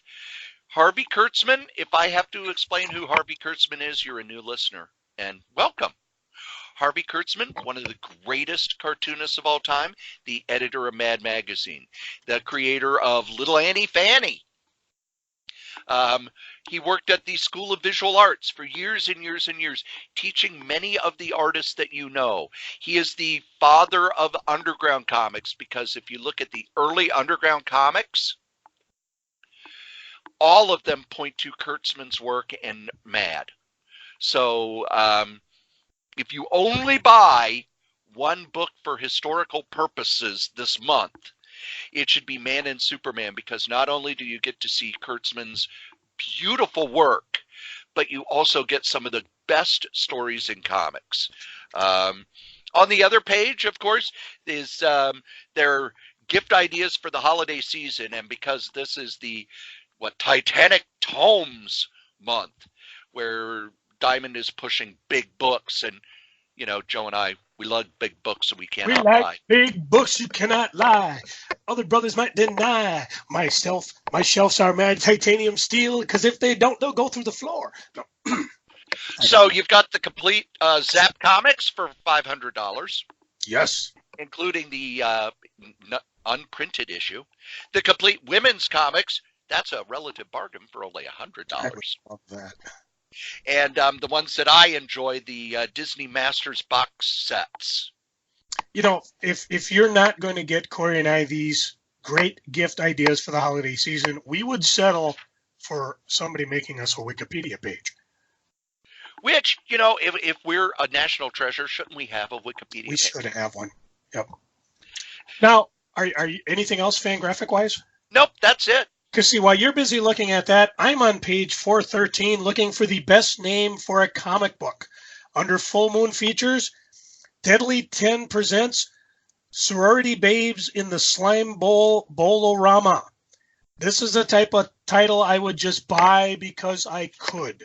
When I now, had Joe, where is that comic from? I have no idea. I'm judging it on its title. It's an adaptation of an 80s movie. Is it really? Yes. Oh, that's brilliant.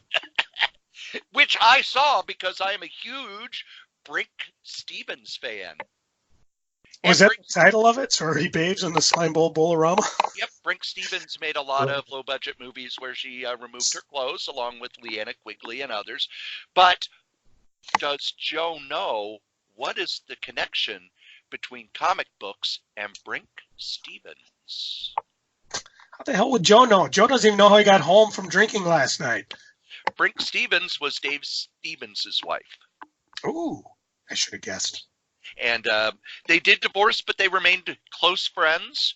She also was one of his models. But no, Sorority Babes at the Slimeball Bowl-A-Rama was one of those direct-to-video in the 80s exploitation movies, which was, you know, here's some monsters, here's a goofy title, and here's women taking their tops off. I missed some explosions, and you got it. Yeah. For me, nothing else jumped out at me until I got to Tomorrow's. Okay, well, I got a few. I'll run through quick. Jump to page 328 under Mad Cave Studios. Over the Ropes. It's set in the 1990s wrestling fictional world. Basically, a young high flyer goes off script in a match to win the world title and sets the Southern Territory on fire. I wish I had a little bit more at this, but because it's a comic for $3.99, I will definitely give it a shot. Across from it is another title that I absolutely love. This is on the I might buy it, but it's more of a journal. Under Morrow Gift, I can't wait to cancel this. A planner for people who don't like people. Yes! This is Cory's Christmas gift, so don't tell him nothing. NBM has also one of those things where, you know, Joe, when we go to the movies together, after a trailer, Joe will say whether he'll watch it in the theater or watch it on TV, whatever. Redbox, whatever. And for me, if it's a trailer for a movie I don't care, I just lean over and go, I can't wait to not watch that. Wait to not watch that. NBM's got 3 books. If Beatles in comics, Bob Marley in comics, Rolling Stones in comics. Of the 3, I will probably get the Beatles in comics. And where they talk about, it's a complete illustrated story of the Beatles from their formation through Beatlemania. Bob Marley, Rolling Stones are the same. Again, a little expensive, anywhere from $27 to $30. But and you know, it's telling a story I probably know over and over. But I like me my Beatles, so I'm definitely gonna jump on that one. The only other thing pointing out before we get to tomorrow, if you're a Sherlock fan of the TV show, Titans is firing up #1 for you, so you might want to jump on board with that. Sherlock, a scandal in, I can't even pronounce that, Belgravia. Probably did better on that. So this apparently is in manga format. But you get a bunch of different styles as well as photo covers, which I love. So, and if you're a Doctor Who fan, they're still doing the holiday special, 2 of 2. #1 was last month, #2 this month.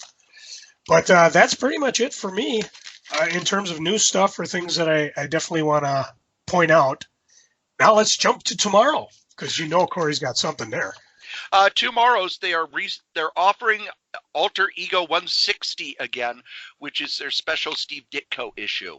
I have read this. It has an incredibly rare Steve Ditko interview. How rare? I don't know if he ever did any other interviews. But this issue, a back issue, is one that I am so excited about. It is an entire issue of Greatest Stories Never Told, which is it's one of the features they have where it's this comic was either solicited and never came out, or it was talked about and never came out, or it was going on behind the scenes and it never came out, and it explains why. And that's all this issue is going to be, including Alex Ross's Fantastic Four reboot, a bunch of 70s stuff from DC, Chris Claremont and Dave Sims' X-Men Cerebus team up, which I had completely forgot about till I read it here and I went, oh yeah, I remember that now. The Mike Grell Batman John Sable story. And let's see here. Oh, Paul Kupperberg's insider look at the ill-fated Impact reboot with art by Dave Cockrum, Michael Netzer, and others. Now, Joe, I remember when DC bought the Carlton Heroes. Do you remember the first thing they did was hand it to Alan Moore, and when he gave them back what he was going to do, Dick Giordino said, why don't you create your own characters for this, because you're going to kill off all these characters that I spent a lot of time and money buying. What was the first format they were going to use the Question, Blue Beetle, and others in?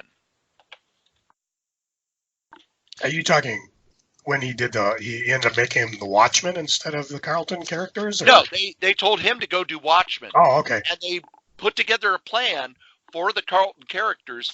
They never solicited it, but they did go around at conventions, and it was in the Amazing Heroes preview, and they talked about it a little in Dick Giordano's Meanwhile column. What was the first thing they were going to do with them? I don't remember that. Out of Crisis on Infinite Earths, they were going to have a weekly anthology series. Because if you remember in Crisis, they actually introduced the Carlton universe. Then it got merged with the DC universe. They wanted to do a weekly book, and they were going to do one with using those Carlton characters. But they finally decided, no, we'll give Blue Beetle his own book, we'll give the Question his own book, etc., etc., etc. So there you go, and that's it for previews. The only other things I'll point out, I'm not probably going to buy any of these. If you're into the toy action figure stuff, they're doing a Jay and Silent Bob reboot action figure assortment based on the movie coming up. And they got a ton of Mego figures under movie, TV, and music. So if you're like looking for horror figures or like here they've got Bruce Lee, there's a couple Elvis figures, Jimi Hendrix, Kiss figures. Mego figures are really cool. They make kind of a neat Christmas gift. A lot of these will be shipping in October, so you'll probably get them pretty quick. Most of them have been previously ordered by your local comic store or toy shop. So if you are interested in any of these, grab the previews and bring them in. There's a few, like I'm looking at maybe the Elvis figures for my wife, or maybe the Mego, Jimi Hendrix for my sister. My brother-in-law loves the Wolfman, so I might get Face of the Screaming Werewolf from them, or maybe the werewolf figure out of the other one. So just a lot of fun different figures. I think the Mego figures are really well done, and they look pretty sweet. And it looks like Target's kind of closing out of what they had. So finding these might take a little time, but at $15 a pop, I think they make pretty good Christmas gifts. That's all for me. You know who's not done yet, Joe? Probably the peanut butter sandwich I had in the toaster. Ew. The peanut butter's probably all melted down in the bottom, and I'm not cleaning that. Just the way I like it. I am not cleaning that. Oh, fine. I'll buy a new stove.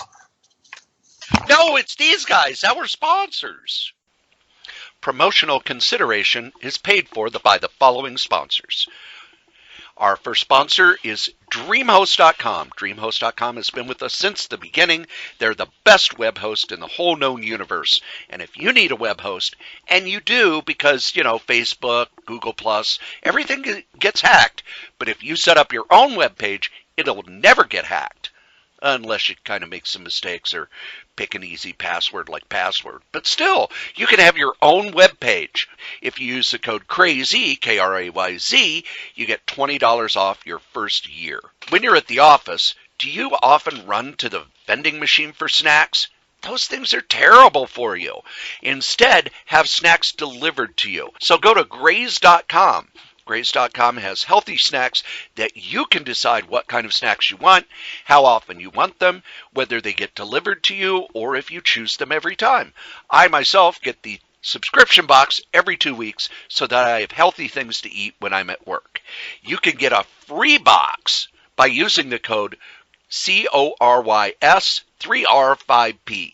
Matter of fact, use that code your fifth and your first box are free. Again, that's CORYS3R5P.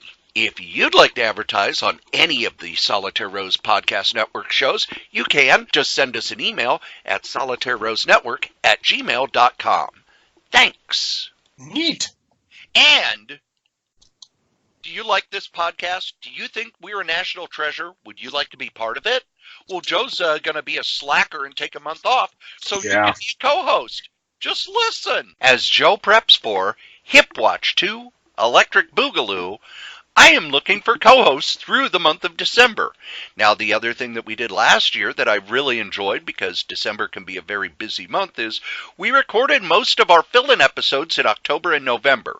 So, if you would like to be a co-host on Crazy Comics and Stories in the month of December, you can! Believe it or not, kids, I am letting other people co-host. If you have a topic, go ahead and let me know. If you have experience with other podcasts, go ahead and let me know. But you can be a co-host. How, you may ask? And you darn well should. You can email me at solitairerosenetwork@gmail.com, subject co-host.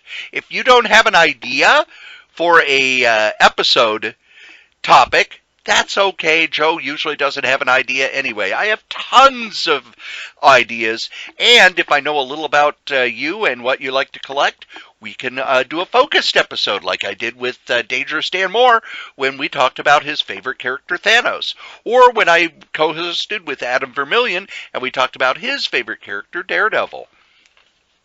So go ahead and email me. I'm looking for co-hosts, and I'd like you to be one of them.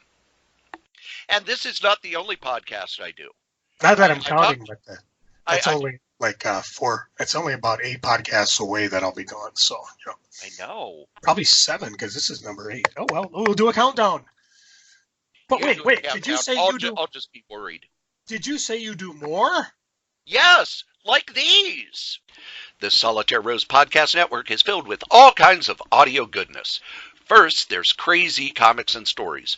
It's been going since 2010. It drops every Monday, and it has me, your charming and delightful old Uncle Rat Bastard, and Joe Crazy Writer talking comics, shenanigans, and whatever we're freaking and geeking about.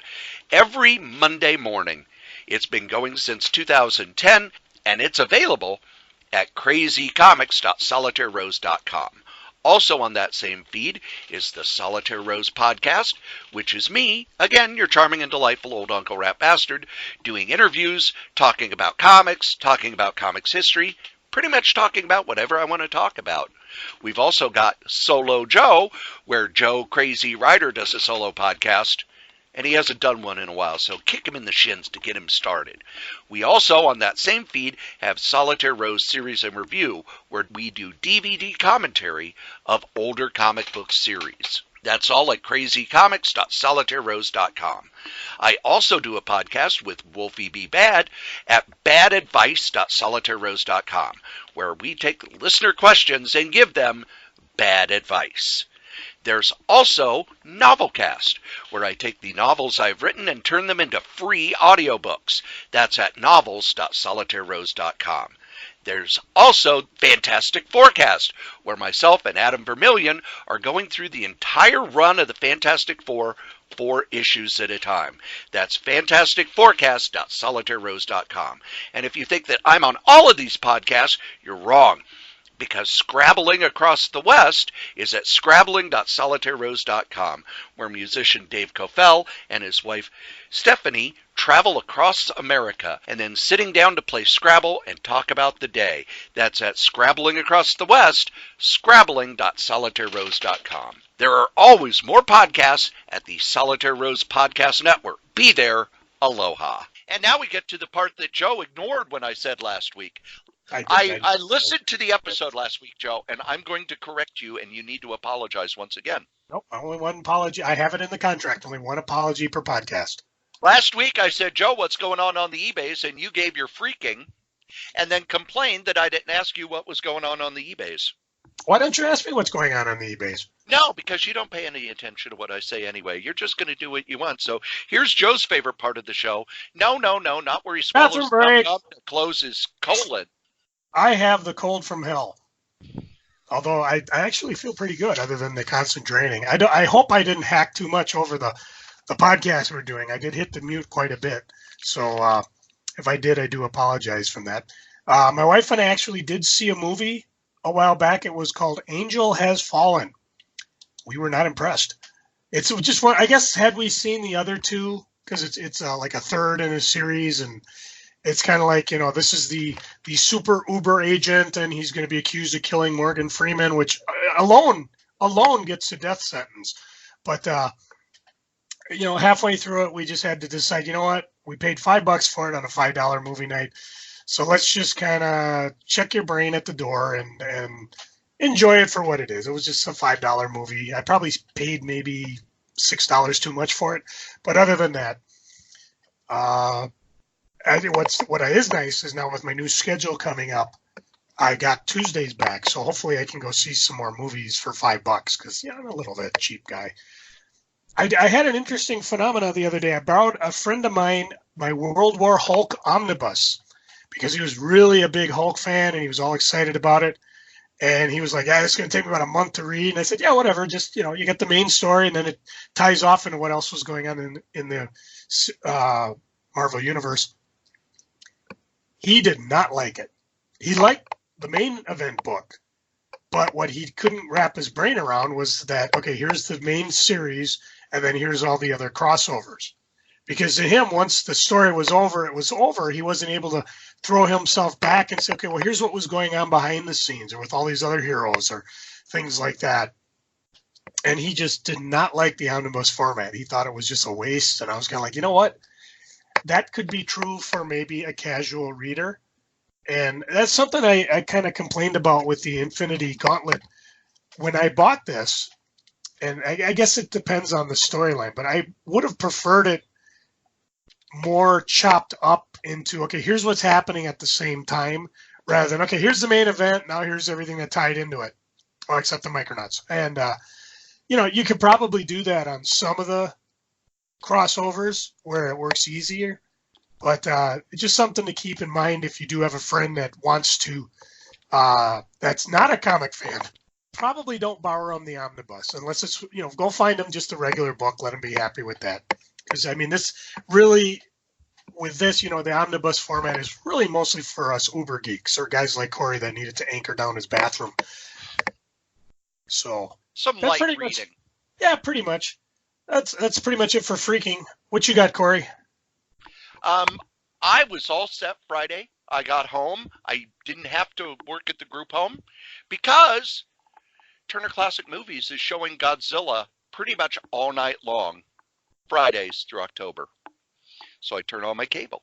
I have my big old bowl of popcorn, my big old giant diet soda, and you do not have the proper tier for this channel. So I think that's odd because I'm paying a lot of money for my cable. A lot of money for my cable. And I went and I looked, and Turner Classic Movies moved to the sports tier. Yeah, let that sink in. So I go online to see, is this an error? Is this a mistake? Oh no, not only is it not a mistake, but when they, they on Comcast, people can say, "Hey, what's going on?" They have a forum and everything. The Comcast official employee said, "Well, because Turner Classic Movies costs us so much, we have to, charge you more for it. And the only way to do that properly is to move it to the sports tier." And people were saying, wait a minute, you're making us buy Turner Classic Movies to subsidize all these sports channels we don't want anything to do with and we don't care about, and they closed the discussion. So I am actually looking to see about, first off, does Turner Classic Movies, will it be streaming on the Time Warner, the HBO Max or whatever it is? And if it is, I'm going to be cutting the cable, because if I'm buying one of the top tiers and Turner Classic Movies is no longer on it, I no longer need you as my cable company. What's going on the eBays? You know what I am geeking on? The federal government is now going to recognize Columbo Day instead of Columbus Day from now on. So that's kind of cool. My Friday was spent at work because since I'm off tomorrow on Monday, they always pay you on the last day you worked. Just something weird with the federal system. So I hung around and did a lot of fun stuff. We did talk about that the MCBA Comic Con was a couple of weeks ago, and I went, had a fun time. What was cool this year is I could walk. My hip's not totally degenerated yet. Saw a lot of fans, saw a lot of people, talked with a lot of creators. Actually got 12 years in the making. I finally got art from my good friend Ben Piskett. He did the Supergirl that I love to collect. He also had a copy of his comic book that he's working on, kind of an Ashcan edition called Clay Hollowin's Origin. And this is basically a kind of what they used to call an Ashcan. And yes, gives you kind of a look. His art is just incredible. He said, now that I have time and he's ready to sit down and spend some time, he's going to publish this thing. You could pick up one of the ash cans, and then you get a coupon to get a free copy of the actual comic, which will be coming out when SpringCon hits. And of course, as you know, MSP SpringCon 2020 will be, are you ready? May 16th and 17th, 10 a.m. to 6 p.m. Saturday, 5 p.m. Sunday at the Minnesota State Fairgrounds Grandstand.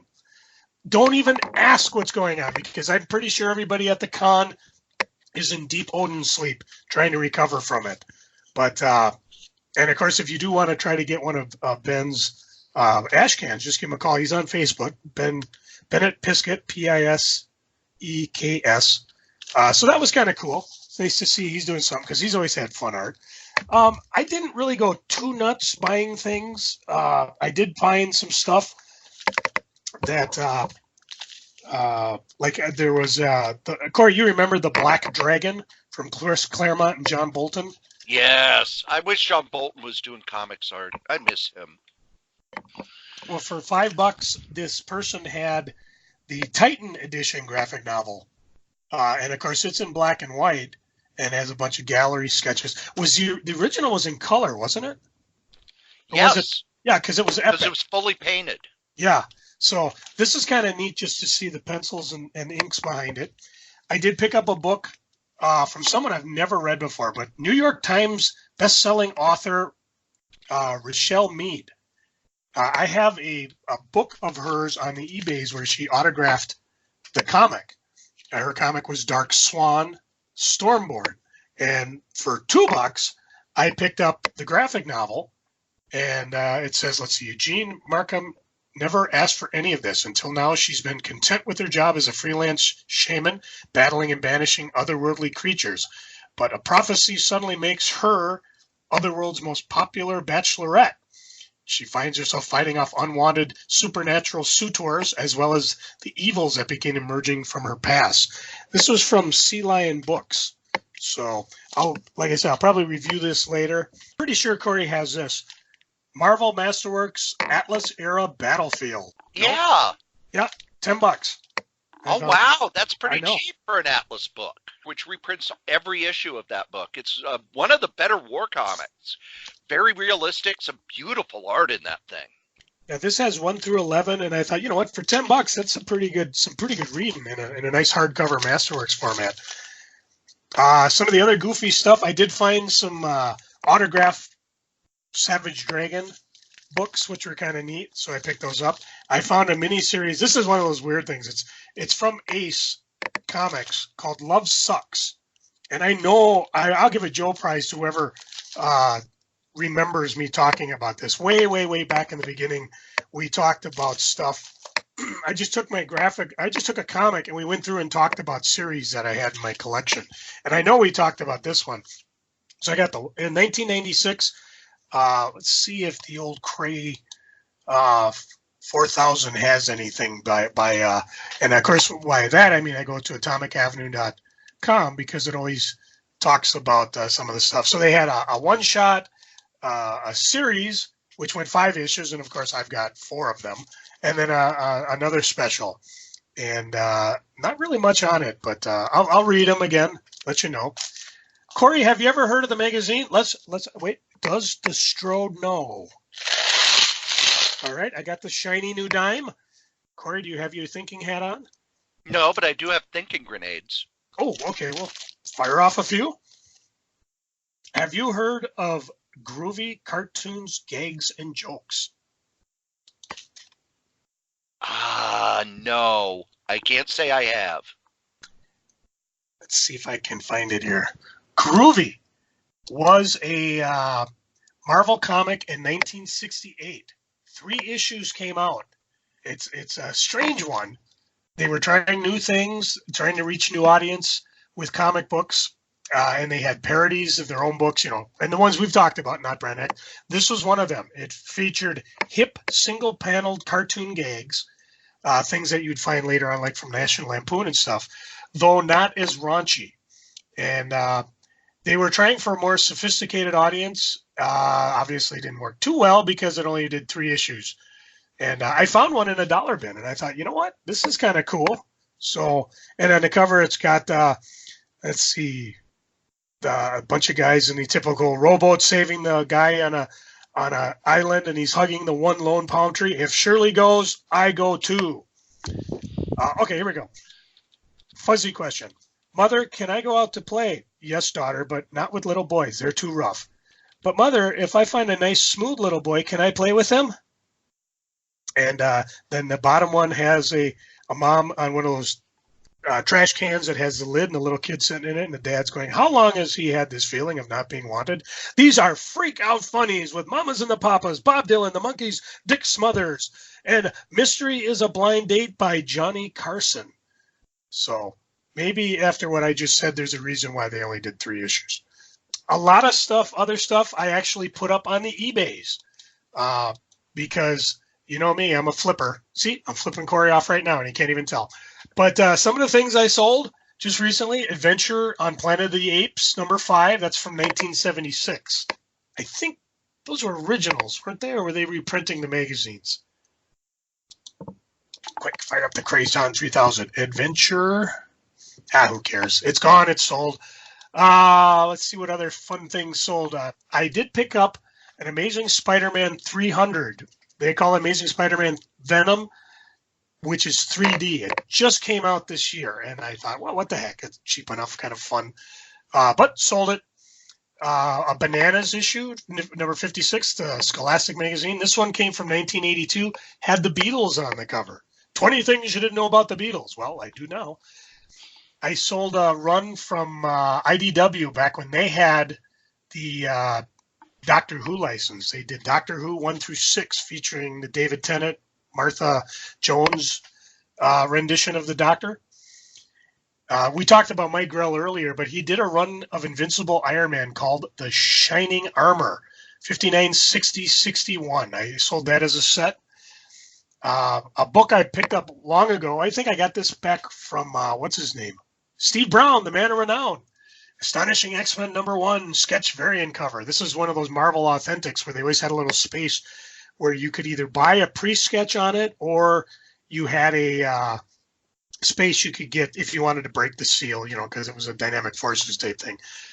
So sold that pretty cheap. Xena Warrior Princess Volume 1, Number 3, that beautiful David Mack Virgin variant cover. I was tempted to keep this just because it's so good, but if I want it, I can always print it out or just save it on the computer. But it was cool. And see a couple other things. Some of these I may have mentioned. I don't know. It's been 2 weeks. I had a Lady Pendragon action figure that was damaged and packaged, and shipped that baby out real fast. And an Internal Correspondence. That was the magazine from, that's Diamond, I think. Or no, Cap City. Way back when. Internal Correspondence was Cap City. And that's why it's called ICV2, Internal Correspondence version 2. And that one dated June 1995 that had, I believe, in a original Dave Sim cover, Cerebus. Basically, Cerebus is there with a sledgehammer, and he looks like he knocked over Superman and Spider-Man.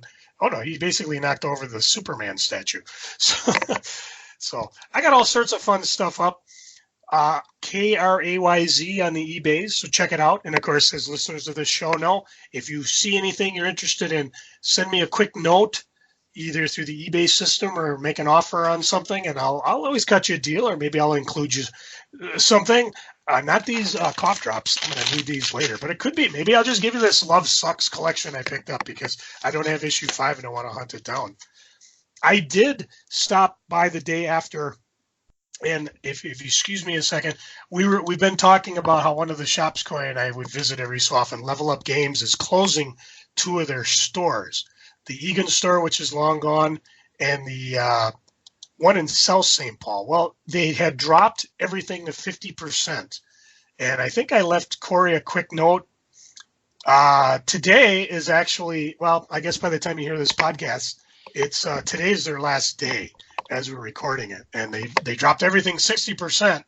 They are staying open till 8 p.m., but I hate to see them go. They do have 2 stores still open. One's in Hastings. And I don't know if, Cory, did we ever go to Meads Hall in Minneapolis? We have not gone there yet. Well, it's now Level Up Games. So they do still have 2 stores. Yeah, they renamed it. I bought a bunch of stuff from these guys. Some of it I'm keeping, some of it I'm not. I know I sent you a note, Cory. They're doing 50%, well, now 60% off their graphic novels. Oh, man, I might have to run down there and pick up that Walt Simonson omnibus. I don't know. When you get there, let me know, because I'll be mixing the podcast. I'm not going to be able to make it. But if they have an omnibus I want, I'll PayPal you the money for it. Most of the omnibuses they had were like Avengers, the was the one with the teen whatever, or Shadowland, or just let me know. Yeah, definitely.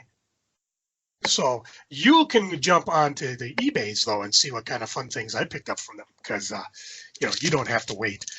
The other thing I'm geeking on, just one quick news. I'm really gaming for this CW crossover, Crisis on Infinite Earths, and I've been watching Lucifer on the Netflix. We're wading through the 3rd season right now. I think it's the 3rd season.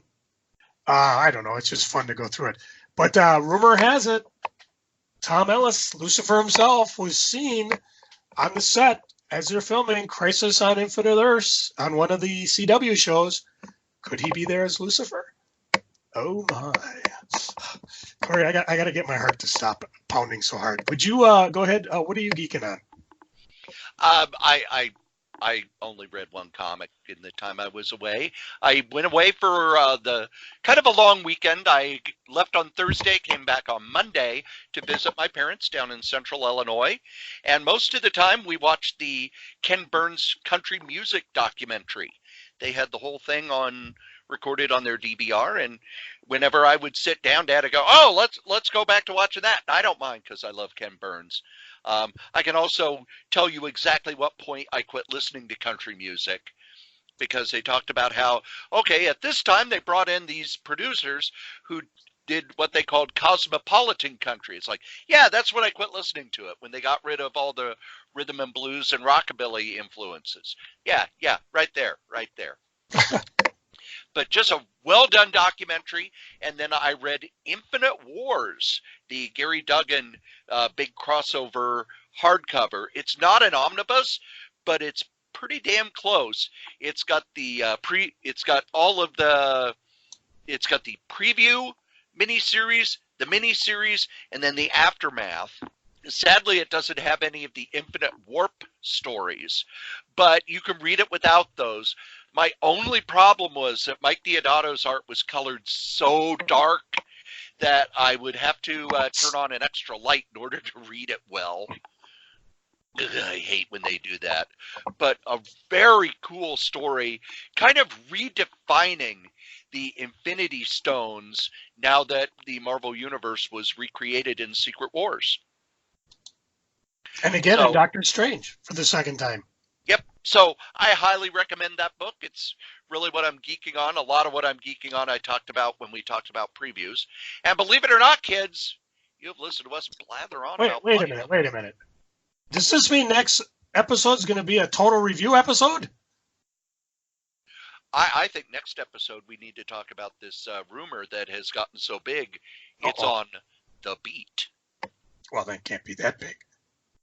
Well, go ahead, drop a teaser, letting people can form their opinion, and then we'll give them theirs. We'll give them the proper opinion next week. Have you heard about 5G? No, not to make your phones work faster. Oh, I thought you were talking about like gravity or something. No, DC is rumoring about a big event next year that will end in something called 5G, and we're going to talk about it next week. So hit the Googles, find out what it's about, and you can join in and talk with us. And believe it or not, kids, you've listened to us blather on about funny books for almost 2 hours. Good for you. And as we say every week, the comic we like the least, we still like better than the comic that you like the most. Joe? Cory, you're going to be very, very disappointed. I don't have a dad joke for you this week. Oh, thank goodness. And what's worse, there's going to be no music from me. You know why? I'm going tonight to see Hart and Joan Jett and the Blackhearts at the XL Energy Center. Me and my family. So I imagine I'll blather on about that, assuming I have any hearing left next week. So don't hit my music. Hit Hart and Joan Jett's. Yeah, I don't think we can do that. What, you want to get sued? Come on, they're gonna be busy at the XL Center. It's not like they're gonna listen to the podcast. You never know. We're a national treasure. So instead, hit my music. Oh.